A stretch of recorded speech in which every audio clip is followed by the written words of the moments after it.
topic is from Unit 4 on advanced functions. The first minor topic is solving and modeling inverse variation. The parent function for inverse variation is f of x equals a over x minus h plus k. An asymptote is a line a graph approaches but never touches. In the parent function for inverse variation, the a represents the distance of the branches from the asymptotes. To find this distance, you must find the square root of a. The h represents the vertical asymptote, and the k represents the horizontal asymptote. In this example, the h is -1, so the vertical asymptote would be at -1, and the k is 1, so the horizontal asymptote would be at 1. The a is represented by 4, and the square root of 4 is 2, so the distance of the branches from the intersection of the asymptotes would be at 2. Another important thing to know is when graphing inverse variation, when the a is positive, the branches will be in the first and third quadrants, and if the a is negative, the branches will be in the second and fourth quadrants.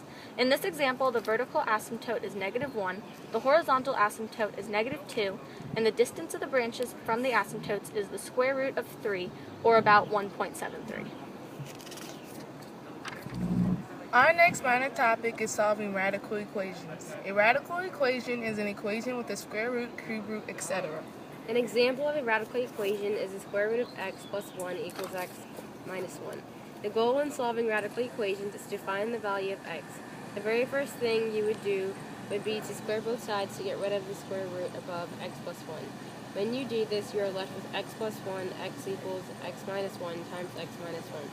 In step 2, use FOIL to solve and find that x minus 1 times x minus 1 equals x squared minus 2x plus 1.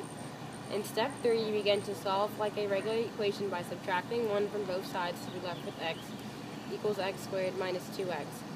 Then in step 4, you subtract x from both sides to be left with 0 equals x squared minus 3x. In step 5, you factor by pulling out an x from both equations, and you are left with x minus 3. Then in step 6, you set each part equal to 0 and solve to find that x equals 0 and x equals 3. Lastly, in step 7, you plug both answers back into the original problem to find which one works. Only 3 works, so that is your final answer. Our last minor topic is solving rational equations. A rational equation is an equation in which one or more of the terms is a fractional one. An example of a rational equation is 6 over x minus 9 over x minus 1 equals 1 over 4. The first thing you must do when solving a rational equation is to find the least common denominator. In this case, the common denominator will be 4x minus 1. In step 1, you multiply the common denominator by the entire original equation to find the equation shown in step 2. In step 2, you are able to eliminate all the denominators because they are the same and cancel each other out. When you eliminate all the denominators in step 2, you are left with this equation. At this point, you should just solve like a regular equation. 6 times 4 minus 1 is 23. 9 times 4 is 36, and when you distribute 1 times x minus 1, you get 1x minus 1. 23 minus 36 is negative 13, which you set equal to x minus 1. Lastly, you add 1 to both sides to get a final answer of negative 12.